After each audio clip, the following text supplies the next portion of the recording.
Tout est prêt dans la valise de Madeleine. Les couches pour bébé, les chaussons pour réchauffer son petit dernier. Un petit garçon qui aurait dû pointer le bout de son nez depuis quelques jours déjà. La future maman a déjà atteint le terme. Elle nous montre fièrement son trousseau de maternité. Mais nous ne sommes pas au pôle femmes-enfants du CHC.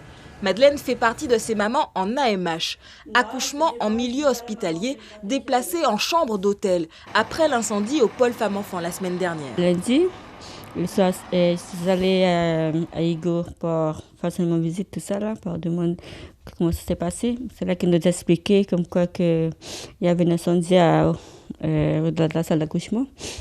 Et là, il nous a mis là-haut, là, dans la chambre à Rona. Et là, du coup, hier, ils nous ont averti qu'ils vont nous renvoyer dans l'hôtel Mercure. Sur ces images, le SDIS en action face au départ de feu dans un placard électrique dimanche au pôle femmes-enfants.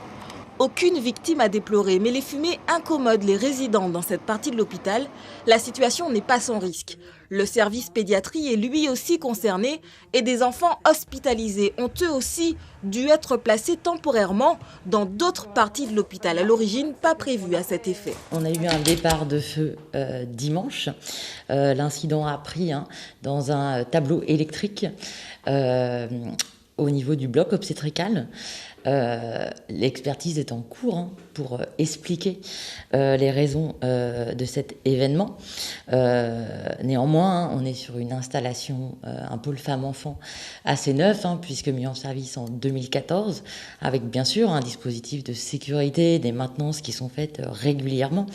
Donc ça ne remet pas en cause la sécurité de ce pôle. Nous n'avons pas été autorisés à filmer à l'intérieur des parties concernées de l'hôpital, ni à nous entretenir avec les chefs de service dont les conditions de travail sont altérées depuis cet incident. Le syndicat UTG Santé se dit inquiet. Aujourd'hui, il a voulu ouvrir absolument le pôle femmes-enfants. Ce n'est pas l'ouverture du pôle femmes-enfants qu'on le remet en cause. C'est les conditions de l'ouverture que l'on remet en cause, en mettant en danger le public guyanais, les professionnels et le public.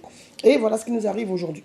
Selon l'expert mandaté par l'assurance de l'hôpital, il n'y a pour l'instant aucune explication plausible à l'incendie maîtrisé dimanche.